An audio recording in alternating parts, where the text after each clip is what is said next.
अस्सलाम वालेकुम my YouTube family, welcome in cooking passion. कैसे हैं आप सब? उम्मीद करती हूँ आप सब ठीक होंगे, अल्लाह की हिफाजत में होंगे, हैप्पी होंगे। तो आज हम बनाने वाले हैं जी बहुत ही ज़बरदस्त स्नैक्स, जो इंशाल्लाह आप एक बार बनाएंगे तो बार बार ज़रूर बनाएंगे, ये मेरा दावा है।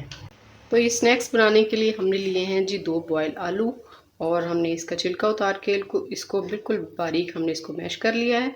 इसके बाद हम इसमें डालेंगे 2 चम्मच है हमारे पास बारीक, बहुत बारीक कटा हुआ प्याज, ये शामिल कर देंगे हम इसके अंदर। साथ में हम इसमें डाल देंगे हरी मिर्च और लाल मिर्च बिल्कुल बारीक। धनिया डालेंगे हम इसमें थोड़ा सा। मसाले डालेंगे इसके अंदर। आधा छोटा चम्मच हमारे पास नमक है, आधा छोटा चम्मच हमारे पास है चाट मसाला, धनिया पाउडर आधा छोटा चम्मच, और लाल मिर्च बिल्कुल थोड़ी सी, हल्दी 1 चुटकी के बराबर। हम इसमें शामिल करेंगे बॉयल अंडा, जो कि हमने कद्दूकश कर लिया था, इसमें शामिल कर देंगे। 1 चम्मच भर के हम केचप का डाल देंगे इसके अंदर, और इन सब चीज़ों को अच्छे से मिक्स कर लेंगे। तो आप इसको मिक्स करने के बाद इसमें आप मीट मसाला चेक कर सकते हैं। अगर आपको अपने टेस्ट के हिसाब से कम लगे तो आप इसमें थोड़ा सा और भी शामिल कर सकते हैं। अच्छे तरीके से हम इसकी मिक्सिंग कर लेंगे। हमने इसमें लाल मिर्च इसलिए कम डाली है कि हरी मिर्च हम इसमें डाल चुके हैं, और जो केचप है उसके अंदर भी चिली होती है, इसलिए हम इसके अंदर लाल मिर्च का पाउडर थोड़ा सा कम डालेंगे। आप चेक करके अपने टेस्ट के हिसाब से मसालों को कम या ज़्यादा भी कर सकते हैं। सब चीज़ें अच्छे तरीके से मिक्स हो चुकी हैं। अब हम कर देते हैं साइड पे, और बाकी की तैयारी शुरू कर लेते हैं। अब करना हमें ये है कि बर्तन को हम रख देंगे चूल्हे पे, और हम इसमें डालेंगे 2 चम्मच ऑयल। ऑयल को हल्का सा गर्म होने के बाद हम इसमें डालेंगे आधा चम्मच ज़ीरा। आधा चम्मच ज़ीरा डाल देंगे हम इसके अंदर, और इसको कर लेंगे हम रोस्ट। फ्लेम को हमने लो रखना है ताकि ज़ीरा हमारा जल ना जाए। हल्की सी इसमें से खुशबू आने लगे और ये फ्राई हो जाए, इतनी देर हम इसको फ्राई करेंगे।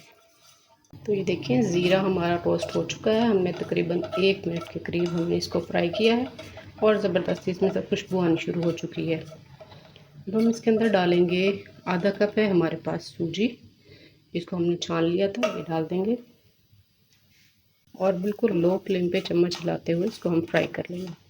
आधा छोटा चम्मच हम इसमें नमक भी शामिल कर देंगे, साथ ही इसको भी हम रोस्ट कर लेंगे, और चम्मच हिलाते जाएंगे ताकि सूजी का कलर एकदम से चेंज ना हो जाए।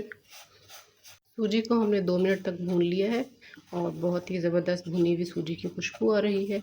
अब वही कप जिससे हमने आधा कप सूजी ली थी, वही 1 कप भर के पानी डाल देंगे। इसी कप से हमने आधा कप सूजी ली थी, और यही कप भर के हमने पानी का शामिल कर दिया। अब लो फ्लेम पे हम इसको चम्मच हिलाते हुए पकाते जाएंगे। बहुत जल्दी सूजी गाढ़ी होनी शुरू हो जाती है, तो आप इस बात का ख्याल रखिएगा फ्लेम कम हो ताकि अच्छे तरीके से पक जाए। आप देख सकते हैं सूजी गाढ़ी होना शुरू हो चुकी है, और जब तक ये एक डो की शक्ल में नहीं आ जाती, इसी तरीके से हम इसे पकाते जाएंगे। देखिए सूजी गाढ़ी हो चुकी है, और अब ये इकट्ठी होकर एक डो की शक्ल में भी आ चुकी है। अब हम इसको उतार लेते हैं चूल्हे से, चूल्हा बंद कर देते हैं, और इसे ठंडा होने के लिए छोड़ देते हैं। अब हम इसको इस बाउल में ट्रांसफ़र कर लेते हैं। साथ ही हम इसमें डाल देंगे कॉर्नफ्लोर। कॉर्नफ्लोर हमने इसमें लिया है आधा कप, और अब हम इस सबको हाथ की मदद से मिक्स कर लेंगे।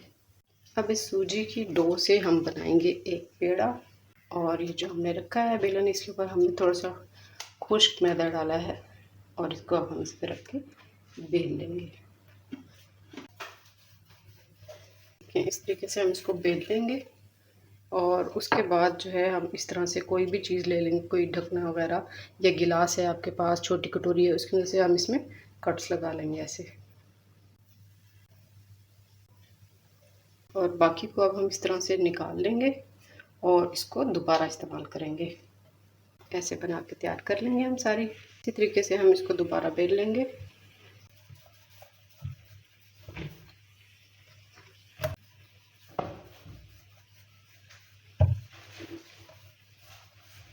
सेम उसी तरीके से बेलने के बाद अब हम इसमें ये इस तरीके से निशान लगा लेंगे।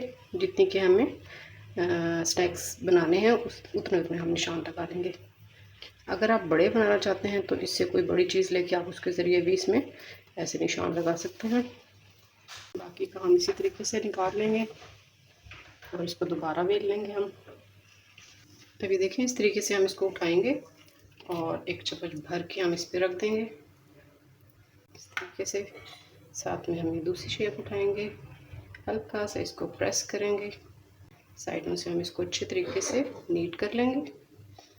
और ये देखें जी, ज़बरदस्त हमारी शेप हो गई है तैयार। साथ ही हम इसमें हल्के हल्के से निशान डालेंगे। ऐसे बना के हम रेडी कर लेंगे। फ्राई पैन हमने रख दिया है चूल्हे पे गर्म होने के लिए। अब हम इसमें ऑयल डालेंगे। अभी देखिए जो हमने सारी अपने स्नैक्स जो थे पैटीज़ हमने तैयार कर ली थी। अब हम इसको शैलो फ्राई करेंगे। ऑयल हमारा गर्म हो चुका है।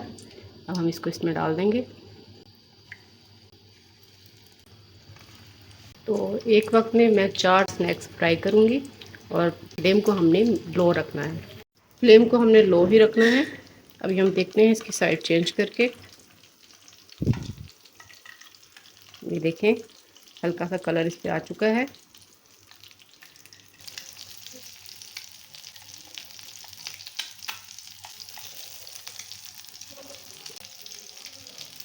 ये देखें जी माशाल्लाह से कितनी ज़बरदस्त इसकी लुक आई है और कितने अच्छे तरीके से ये फ्राई हो चुके हैं। जी मज़ेदार हमारे स्नैक्स बिल्कुल रेडी हो चुके हैं। बहुत ही क्रिस्पी, क्रंची और बहुत ही मज़ेदार। अब देखें इसका साउंड चेक करें। बहुत ही क्रंची मज़ेदार हमारे स्नैक्स तैयार हैं। मैं आपको खा के भी बताती हूँ। आप इसको केचप के साथ एंजॉय करें। इसका मज़ा केचप के साथ और भी ज़्यादा दुबाला हो जाएगा। बनाइए, आप अपनी फैमिली को बना कर दें, सब इसको बहुत पसंद करेंगे। इसी तरीके से बनाइए, एंजॉय कीजिए। इंशाल्लाह फिर हाजिर होंगी एक नई रेसिपी के साथ। तब तक के लिए इजाज़त दीजिए। अल्लाह हाफिज़।